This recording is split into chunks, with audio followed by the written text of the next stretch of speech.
mkoa lakini ina mamlaka makubwa.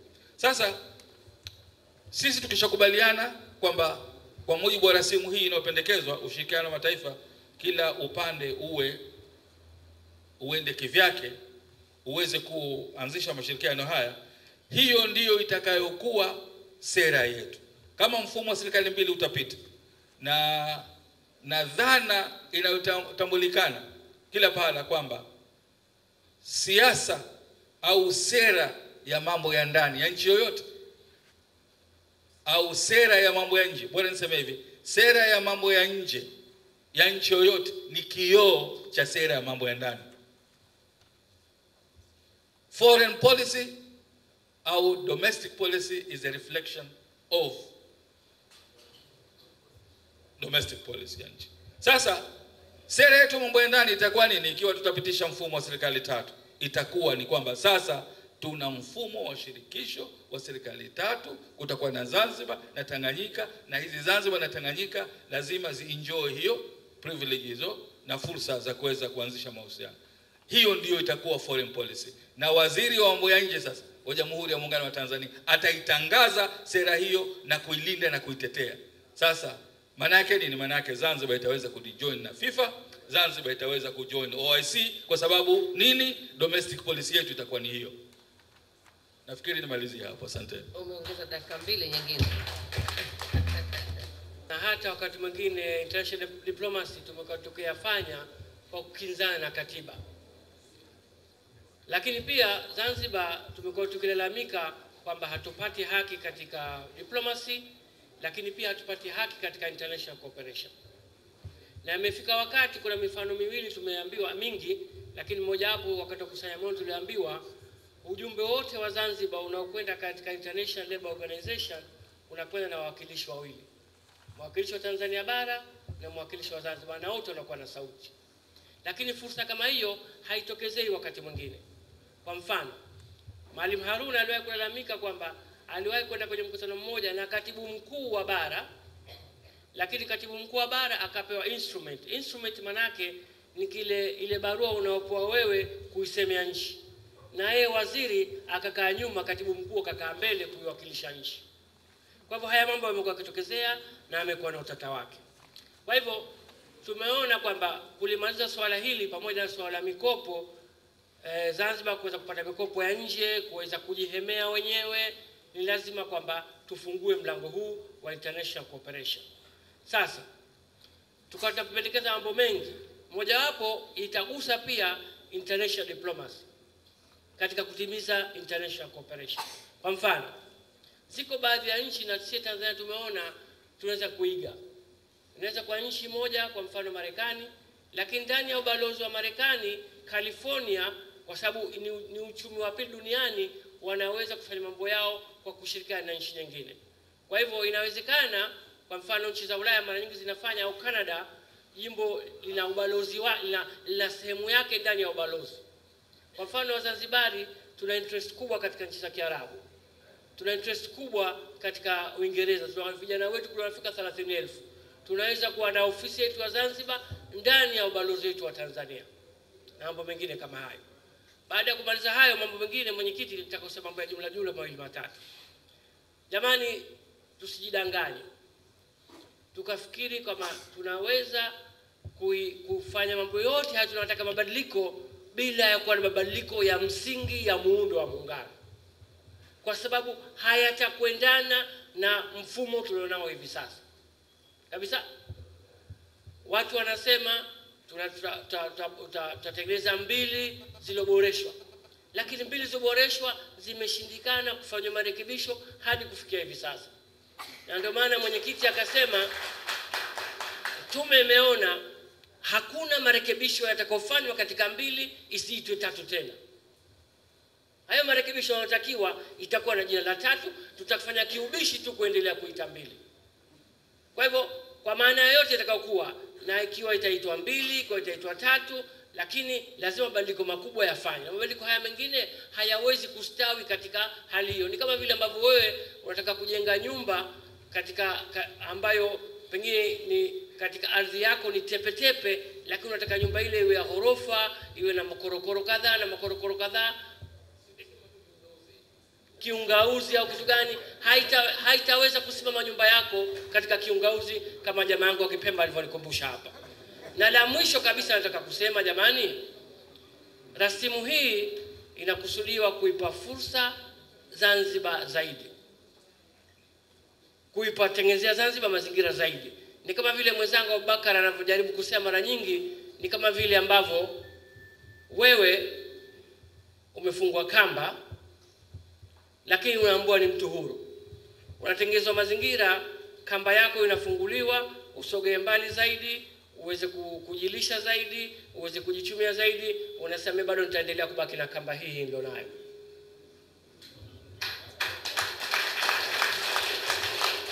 Inakupa nafasi, ujita nafasi, unasema mimi nitabaki hivi hivi.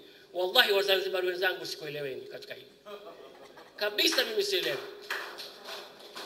Na nasema wazi, fursa hii ni fursa ambayo inatupa fursa ambayo kwa miaka 50 wale ambao wanasema kwamba tume mbona miaka 50 yote hayakufanywa, sisi zimeundwa tume 50 jamani. Si kamati za kero zipo kila siku. Sasa ambaye atakuja kutuelezea vipi mbili zitatupa fursa, mimi nitamuunga mkono. Lakini haielekei kama mbili kwa maana ya muundo utatupa fursa, kwa sababu tatizo ni muundo. Polepole pale alisahau kusema kosa la mwanzo lilofanywa ilikuwa ni kufanya serikali ya Tanganyika ndio serikali ya muungano. Mpaka hivi leo watumishi wote wa muungano ni watumishi wa Tanzania. Si kule tutakwenda kuomba tu kwa hisani tu ajira. Sasa rasimu hii inasema kuanzia rasimu hii kutakuwa na neno gani tumetumia ile katika uwakilishi wa pande za muungano. Kwa hivyo wewe utakuwa na haki katika serikali ya muungano ambayo leo huna haki nayo. Jamani, hayo ndio yangu. Asante mwenyekiti. Mwenyekiti, kitu kimoja tu cha mwisho kabisa. Nasema vipi jamani? Haya mapendekezo haya ya tume yamekuja kwa sababu tumekuwa mapendekezo mbalimbali tuliyopata. Mimi nitashangaa hapa leo au singine yoyote nikiwasikia wajumbe wa baraza la wawakilishi wakikataa mabadiliko haya. Sikilizeni, utasema ukitaka. Kwa sababu baraza la wawakilishi na watu wengine waliweka misingi ya namna ambayo wanataka muundo mpya au serikali muundo wa muungano uwe. Na katika msingi waloweka walisema wazi wanataka mamlaka tatu. Mamlaka tatu maana yake nini? Asanteni.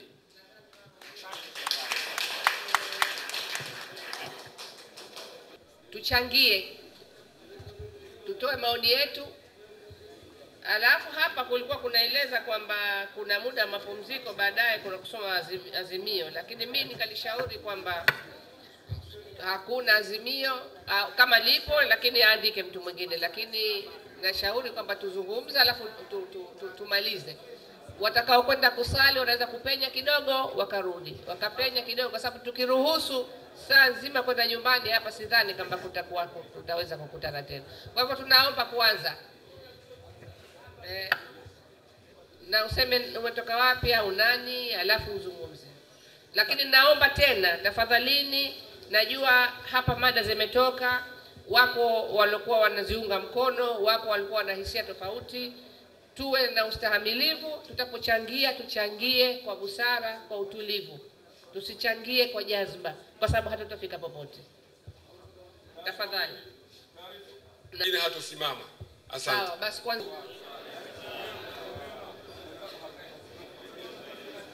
Jina langu naitwa Dr. Omar Juma, ni mkaazi wa Mji Mkongwe. Nakupa dakika 3. Manake muda wenyewe umekwenda mbele. Sawa. Nachosema kwanza nataka bora mbili. Bora mbili kwa sababu muda wenyewe mwingi. Wako wengi naona. Endelea. Nachosema ni kwamba kwanza natoa shukrani kwa watu wa mada. Pia natoa shukrani kwa tume kutuletea kitu ambacho kina mwelekeo. 3, na kushukuru wewe mwenyekiti kwa kunipa nafasi ya kusimama kuwa wa mwanzo. ili nipate kutoa points zangu zote. Nachosema ni kwamba na mimi nakubaliana kwamba mambo mengi yamezungumzwa. Na kwa kweli yamezungumzwa na zaidi ya kuzungumzwa.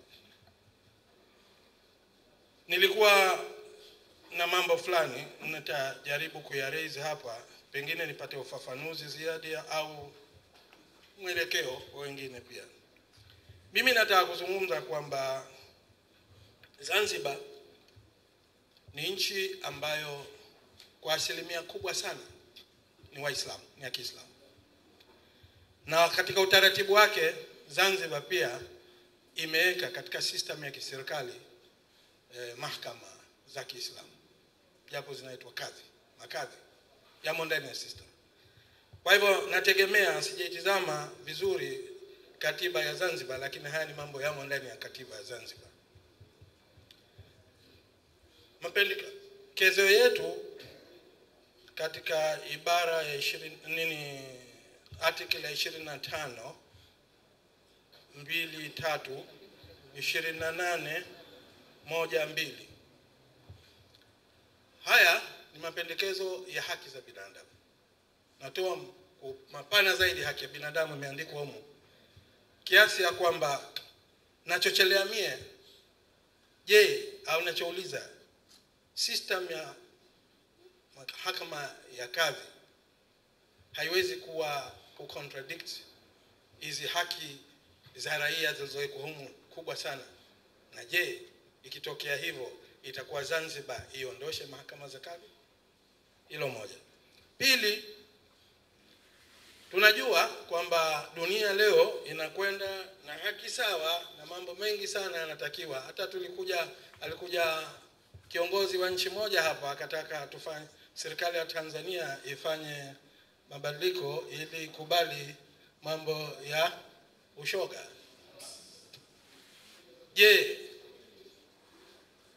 Kifungu hichi 28.1.2 hakiwezi kuja kutumiwa na raia wa aina hiyo katika mahakama ya juu kuiandama serikali moja au nyingine?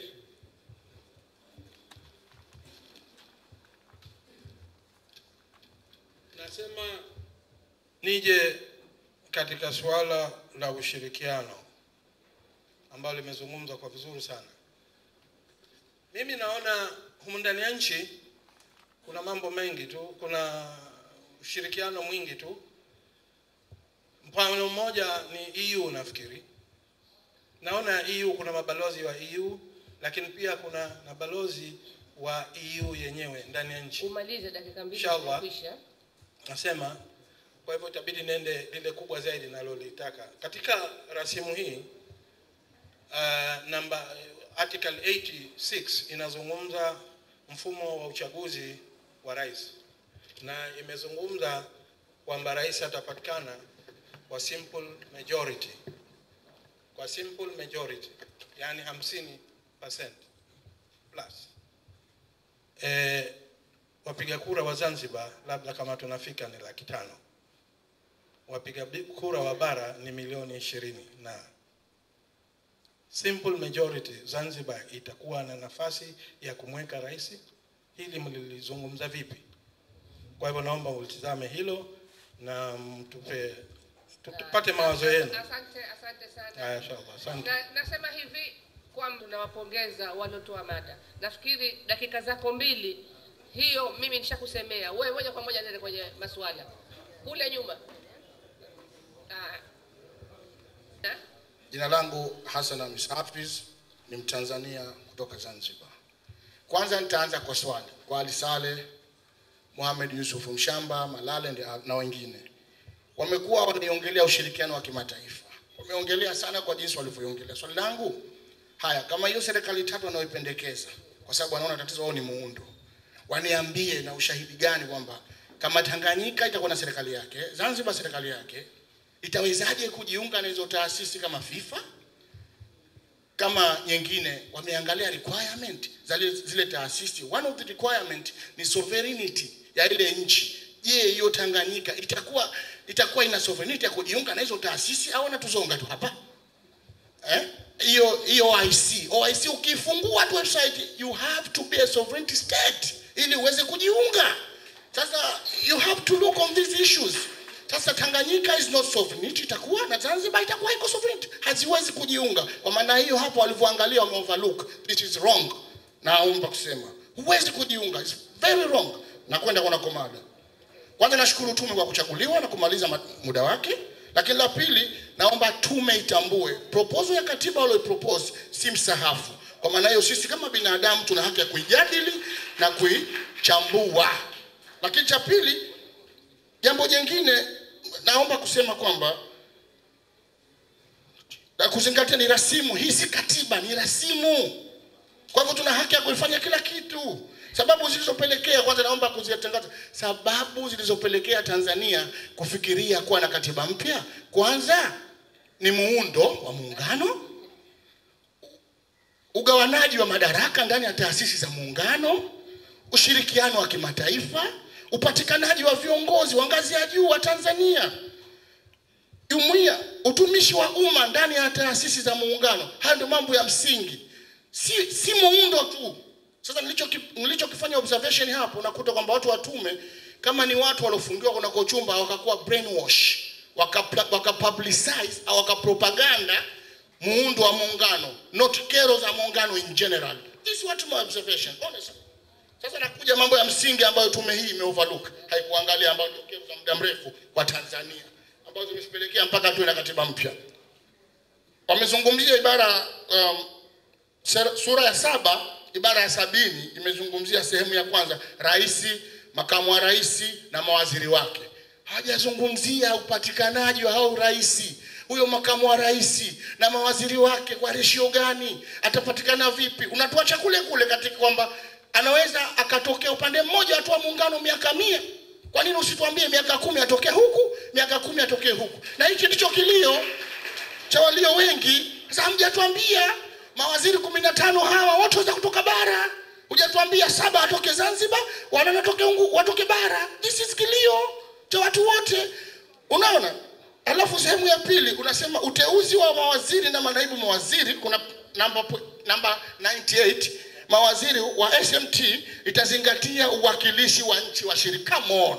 Itazingatia uwakilishi wa nchi wa shirika. Unatuacha kule kule unavotaka wewe. Katiba ilikuwa state wazi, hado tunataka itakuwa ratio hii kwa msingi huu, itazingatia uwakilishi wa nchi wa shiriki. Bado umetuacha katika mabano ya seti. Hujatuambia this is undefined constitution proposed.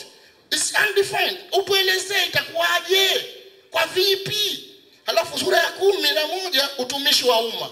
Kilio kikubwa cha Watanzania mpaka tukawabidi tuwe na katiba mpya ni kwamba kwa muda wote mkuu wa jeshi, mkuu wa polisi, wote kutoka upande mmoja wa muungano. Kwa nini Wazanzibari hawana uwezo? Tangu Dr. Salma Ahmed Salim amekuwa balozi Umoja wa Mataifa, hakuna Mzanzibari mwingine anaweza? Wapo. Ukienda bunge, ile uratibu wa bunge, speaker nani, only from one institution. Hivi ndio vilio, hizi ndizo kero. Sasa hiyo katiba haija propose wala hajaweka the way forward. Imetwanga maji kinuni tu, haijatuinishia. Sasa hizo ndizo kero. Nimekupa muda mwingi zaidi. No, sasa naomba katiba, wajumishi wa katiba wasijaribu kutuforce kwamba tufuate hii kitu. Kutuforce si kwa kutumia nguvu, kwa kutumia lugha nyepesi na zilizo nzuri. No. Tuachie bunge wa katiba sasa wakaichambue, lakini nasema bado propose namaliza. Bado rasimu hii ina emphasize sana muundo. Si muundo jamani tu. Mengine hapo naomba kuwasilisha. Hebu fuata nidhamu ya mkutano. Kwa jina naitwa Abdul Malik Haji kutoka Kimbe Samaki. Mheshimiwa, kuna hadidu rejea kidogo niko nazo mkononi. Kuna hotuba nzuri ya Mheshimiwa Jaji Warioba. Napenda ninukuu kifungu kimoja, anasema nia ya mchakato huu ni kupata katiba inayokubalika na wananchi. Ili katiba ikubalike na wananchi, ni jambo la msingi maoni yao yapewe uzito unaostahili. Mheshimiwa, asilimia kubwa ya maoni ya Wazanzibari na Tanganyika kuwa na serikali 3. Na Zanzibar ikienda mbali zaidi ikisema inataka serikali yenye mamlaka kamili. Mheshimiwa, Kwa muundo huu unaoonyesha serikali ya Tanzania kubeba au kuhodhi mamlaka makubwa zaidi, ni wazi serikali hizi ni vibogoyo. Serikali mbili hizi nathubutu kusema kwamba ni vibogoyo. Bado hazijakuwa serikali zenye kuweza kung'ata kwa yale ambayo mengi wanayoyahitaji wao wenyewe. Ukiangalia katika masuala ya sarafu, kama mlipiga mfano katika nchi ya Hong Kong, kwamba Hong Kong ni sehemu ya China lakini wana sarafu yao. Pia Hong Kong ni nchi ya China, lakini Mchina anapoingia Hong Kong lazima agongewe pasipoti yake na apewe muda maalum wa kukaa Hong Kong. Mheshimiwa, tunaomba hapa tuende kwa kina zaidi kuhakikisha kwamba mamlaka kamili yanapatikana Zanzibar. Mheshimiwa, kifungu cha urais mwenzangu amenifilisi, lakini bado kina nyongeza A na B. Kwanza, kwa upande wa rais wenyewe, kwa nini tusiweke uwazi kwamba tunataka rais atoke awamu hii atoke huku na huku, awamu hii atoke huku? Kwa nini tusiweke? Tunaficha nini? Tumeshatawaliwa sana Zanzibar muda mrefu sana. Rais anatoka Tanganyika. Lakini pia kwa upande wa wabunge haikuelezwa. Tutakuwa na bunge na tunataka tuwe na serikali ndogo ya Jamhuri ya Muungano wa Tanzania. Serikali hii vile vile inatakiwa iwe na bunge dogo.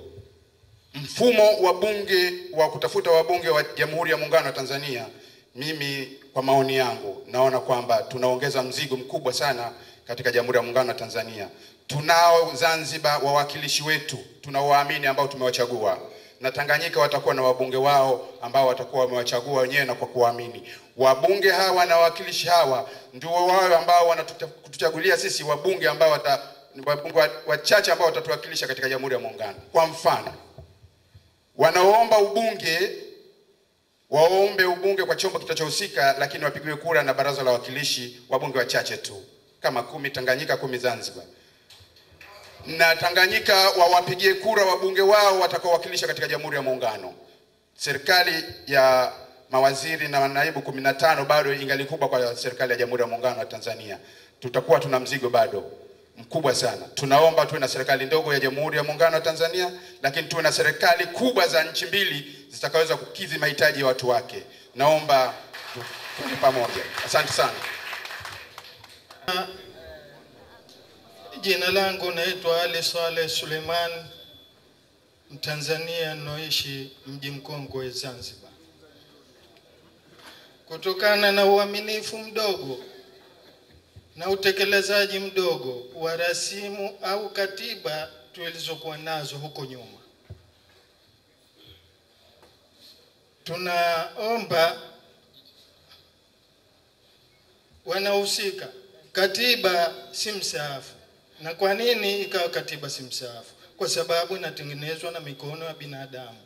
Pawe na kikomo cha katiba na matumizi yake, na baadaye yafanyike marekebisho ya katiba mpya. Hilo moja. Lakini la pili, hii switch kazi yake ni kufungua, ikiwa mlango ama kufuli. Na hii milango hata kama iko 100, tunaomba ifunguliwe na iwekwe ndani ya katiba yenyewe, na ipe hadhi nchi zote washirika ambao, ikiwa ni Jamhuri ya Tanganyika au ni Jamhuri ya watu wa Zanzibar chini ya mapinduzi ya watu wa Zanzibar, kwamba wawe na uwezo na uhuru bila kuingiliwa na chombo chochote na kujiunga na mashirika mbalimbali ya kimataifa pamoja na nchi kadhaa, na pasiwe na kikwazo cha kuzuiwa kwamba hii si nchi wala si dola kamili. Kwa hivyo tunaomba na hili liingizwe ndani ya katiba. Ni kwa nini? Kwamba tunapewa uhuru, lakini uhuru wenyewe uwe na mipaka. Kwa nini tusiachwe huru kabisa, tukaweza kuwa ni nchi kamili ambayo ina sarafu yake, dola yake na kila kitu, ambayo tuwe na pasipoti ambayo itakuwa inamalisha Utanzania kama ni taifa, lakini imetolewa katika nchi ya Zanzibar. na iwe na uwezo huo na itambulike ulimwengu mzima, na waziri wa mambo ya nchi za nje wa Jamhuri ya Muungano atakayeteuliwa aitambue hili na alitekeleze na kulilinda. Na vile vile tuwe na mustakbal mwema na mataifa yote ambayo tutajiunga nayo bila kuvunjwa au kuzuiliwa.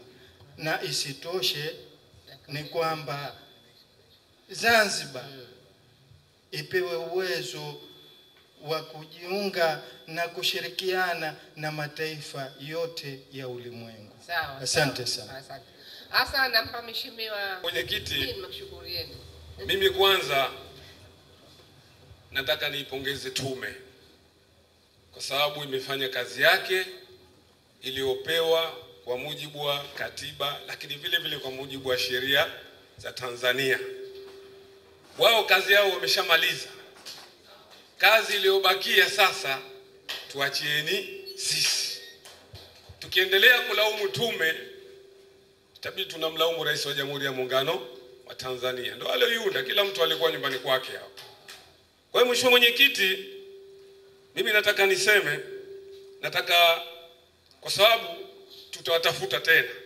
Manake ukitaka kujua bwana lazima uwatafute watu endelee kukufahamisha. Na kwa kuwa wapo waliotengeza hichi kitu, tutaendelea kuwatafuta kabla hatujenda katika hilo bunge. Lakini sasa kuna vitu nilikuwa nataka niviseme.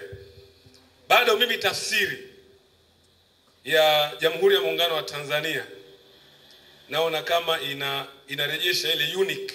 Maki katiba yetu ya Jamhuri ya Muungano wa Tanzania tunasema iko unique. Kuna wakati inakutoa ruhusa, kuna wakati inapokonya. Lakini bado na hii tafsiri tulokuwa nayo sasa hivi ya kusema Jamhuri ya Muungano wa Tanzania ni shirikisho lenye mamlaka kamili. Hapa kwa sababu unaposema shirikisho ina maana tayari kuna equal right katika zile nchi ambazo zinazoshirikishwa. Lakini ukasema nchi yenye mamlaka kamili bado ndio unarudi nguvu inakuwa ya mtu mmoja. Ndio maana nikasema ile uniqueness naona bado kama ingalipo. Lakini hilo utakuja kulijadili huko baadaye tutakapokwenda. Lakini pia kama mna ufafanuzi mnaweza mkatusaidia. Na hili nalizungumza kwa sababu nimeangalia kifungu cha 64(5) kinachotoa hadhi sawa kwa nchi washirika. Lakini kifungu hichi kinagongana na kifungu 133 ya hii rasimu kinachosema idadi ya wabunge. Idadi ya wabunge kama umeshasema nchi hizi washirika ni shirikisho. Jamhuri ya Muungano ni shirikisho. Shirikisho tunalo Jumuiya ya Afrika Mashariki, Rwanda, Tanzania, Kenya, Uganda. Rwanda inaingia mara karibu 20 ndani ya Tanzania. Lakini katika vikao vya Jumuiya ya Afrika Mashariki wanaingia wajumbe 999. Kwa nini kifungu cha 133 kinasema Zanzibar tutoe wabunge 20 na wenzetu Tanganyika au kwa jina lolote waingie 50? Kwa kama lile jina linabakia shirikisho, basi na idadi ya wabunge katika bunge la Jamhuri ya Muungano wa Tanzania lazima iwe sawa sawa. Naomba jamani tusipigiane makofi wala tusizomeane. Nilimuomba mwenyekiti mwanzo. Lakini hili vile vile Mheshimiwa Mwenyekiti litakuja kuleta tatizo katika kifungu cha 88. Bunge limepewa mamlaka ya kumshtaki rais. Bunge la Jamhuri ya Muungano wa Tanzania limepewa mamlaka ya kumshtaki rais. Lakini kifungu cha 88(6) linasema mbunge mmoja tu atapeleka hoja kumshtaki rais. Hoja ile itabidi iungwe mkono na wabunge 20, lakini baadaye spika ataipeleka na ile hoja inakuwa haijadiliwi, inapigiwa kura tu. Na ikipata kura kwa 75% ya wabunge wote, ina maana rais atashtakiwa. Na wakati rais atakaposhtakiwa itabidi aondoke madarakani mpaka mashtaka yake yamalize.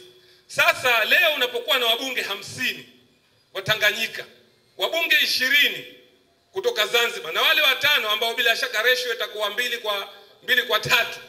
Kwa hiyo ina maana tayari upande mmoja wa Jamhuri ya Muungano ile Tanganyika ili 75% tayari watakuwa wanakaribia kuipata ya kumshtaki rais. Na bado lazima tukubali upande wa huku na upande wa huku bado hizi mental vifunza hivi havijaondoka katika vichwa vyetu. Anaweza akaja pale na kama mapendekezo si baadaye tutakwenda tutapendekeza aidha miaka 10, miaka 10, miaka 5, miaka 5, lakini ikija iko wabunge watajenga chuki kwa kuwa rais huyu katoka upande mmoja wa muungano, wao washajiona wako wengi, hatuweza kufanya kazi kwa raha, watamshtaki. Ili sasa mimi nadhani hapa vile vile ndio maana nikasema ile tafsiri ya mwanzo katika hii rasimu inayosema kutakuwa na shirikisho na maana ni haki sawa mamlaka zote. Kwa hiyo sasa hapa vile vile ndio maana nikaona kuna baadhi ya vifungu naona vinaleta mgongano, lakini bado kuna mambo mengi mmeyapatia jawabu, kero nyingi mmezipatia jawabu. Na haya mambo ya nje, mifumo, mimi nafikiri wataalamu wameeleza vizuri ni namna gani wa Tanzania tutaamua tushiriki vipi katika jumuiya za kimataifa. Dokumenti zetu tutapeleka UN na sehemu nyingine, ili ule ushiriki wetu tuwe tunashiriki vipi. Haya ni mambo ya makubaliano. Mimi nadhani hili bado sisi mliotupa hii kazi tutakwenda kuifanya vizuri, na mimi tutarudi na kitu kizuri. Lakini jingine, kifungu 269 kifungu 269, mheshimiwa mwenyekiti, kuna jambo mmekuja kulifanya au mnataka lifanyike baada hizi nchi tayari tushafanya maamuzi ya katiba, kama serikali 3, serikali 2 au serikali 1.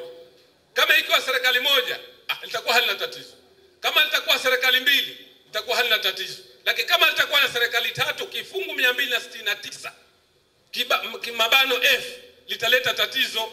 Hapa tunazungumzia mgawanyo wa madeni. Kuna kipindi kimewekwa interim, muda wa mpito, kwa sababu katiba hii tukishapitisha, ina maana wale wabunge watakaokuja watakuwa na kazi kubwa, kwanza ya kutengeza katiba na sheria mbalimbali ambao watakuwa wako busy sana.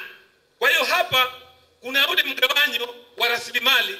Leo nchi zishakuwa 3 na nchi zishakuwa 2 tofauti, na tayari kuna moja. Sasa leo hapa ndio mnatuambia ule muda wa mpito tuanze kuzungumzia swala la kugawana, yani kugawana zile rasilimali za muungano, wakati swala hili lilikuwa litangulie mwanzo. Kwa sababu leo mkeshatengana, bara atakuwa tayari kule na huku Zanzibar tayari tuko kivyetu vyetu. Leo naanza kwa sababu hapo itabidi sasa Zanzibar iseme, je, tunadai kiasi gani? Lakini hapo tunapodai vitu vishatumika, tunagawana rasilimali ambazo tayari zimeshatumika. Sasa mimi hapa ndo kidogo nina hofu yangu katika swala sasa mimi na